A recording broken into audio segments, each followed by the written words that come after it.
നമ്മുടെ CAPF-ലേക്ക് CPO notification, അതായത് SI notification മുൻപ് വിളിച്ച കാര്യം നമ്മൾ അപ്ഡേറ്റ് ചെയ്തിട്ടുണ്ടായിരുന്നു.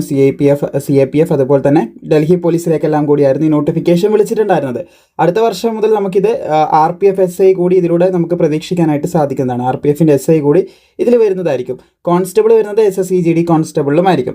അപ്പോൾ ഇവിടെ നിങ്ങൾക്ക് കാണാൻ സാധിക്കും പുതിയൊരു വേക്കൻസി അനൗൺസ് ചെയ്തിട്ടുണ്ട്. ആസ് ഓൺ 16/2/2026 പ്രകാരമുള്ള എക്സാമിനേഷൻ ടെൻറ്റേറ്റീവ് വേക്കൻസിയാണ് ഇവിടെ കൊടുത്തിട്ടുള്ളത്. SI ഇൻ ഡൽഹി പോലീസ് അതുപോലെ തന്നെ CAPF എക്സാമിനേഷൻ 2025 പറഞ്ഞിട്ടുള്ളത്. അപ്പോൾ അതിൻ്റെ ഫസ്റ്റ് സ്റ്റേജ് എക്സാമിനേഷനൊക്കെ കഴിഞ്ഞതാണ്. ഇപ്പോൾ sub inspector executive in Delhi police മെയിലിന് 142 ഒഴിവുകൾ ടോട്ടൽ റിപ്പോർട്ട് ചെയ്ത് കാണാൻ സാധിക്കും.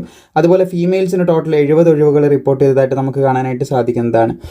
ഓരോരോ ഇതിലേക്കും, അതായത് ഓപ്പൺ മാർക്കറ്റിൽ എത്ര, അങ്ങനെ ഓരോന്നായിട്ട് കൊടുത്തത് നിങ്ങൾക്ക് കാണാൻ സാധിക്കുന്നതാണ്. ഇനി CAPF സബ് ഇൻസ്പെക്ടറിലേക്ക് നോക്കുകയാണ്. അതായത് നമ്മുടെ CRPF അതുപോലെ BSF ITBP SSB അതുപോലെ CISF ഇതിലേക്കെല്ലാം കൂടി എത്ര വന്നിട്ടുണ്ടെന്ന് നമുക്ക് നോക്കാം. ഗ്രാൻഡ് ടോട്ടലായിട്ട് വന്നത് നിങ്ങൾക്ക് ഇവിടെ കാണാനായിട്ട് സാധിക്കുന്നതാണ്.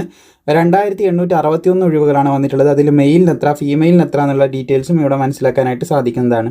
സോ ഇതാണ് ഫൈനലി നമ്മുടെ CPO പോസ്റ്റുമായിട്ട് SSC CPO ആയിട്ട് വന്നിട്ടുള്ള അപ്ഡേറ്റ്. തുടർന്നുള്ള അപ്ഡേറ്റ് വരുമ്പോൾ ഇതുപോലെ തന്നെ കൃത്യമായിട്ട് നിങ്ങളിലേക്ക് എത്തിക്കുന്നത്. അതുപോലെ തന്നെ നമ്മുടെ SSC GD കോൺസ്റ്റബിളിന് ആവശ്യമായിട്ടുള്ളതും അതുപോലെ തന്നെ മുന്നോട്ടേക്ക് നിങ്ങൾക്ക് ഇനി 6 മാസത്തേക്ക് റിലീസ് ചെയ്യുന്ന എല്ലാവിധ PDF ലഭിക്കാനുള്ള ഫെസിലിറ്റിയും കാര്യങ്ങളും എല്ലാം കൂടി ഒറ്റ പേയ്മെൻറ്റിൽ ലഭിക്കുന്ന കാര്യങ്ങളൊക്കെ നമ്മളിപ്പം ഈയിടെയായിട്ട് തുടങ്ങിയിട്ടുണ്ട്.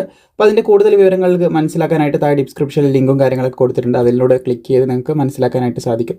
അപ്പോൾ മാക്സിമം സുഹൃത്തുക്കളിലേക്ക് ഷെയർ ചെയ്യുക. ബാക്കി അപ്ഡേറ്റുകളൊക്കെ SSC GD-യുമായിട്ട് ബന്ധപ്പെട്ട അപ്ഡേറ്റുകൾ വരാനായിട്ട് ഇരിക്കുന്നുണ്ട്. അപ്പോൾ അത് വന്നു കഴിഞ്ഞാൽ തീർച്ചയായിട്ടും നിങ്ങൾ ഉടനെ തന്നെ അറിയിക്കുന്നതായിരിക്കും.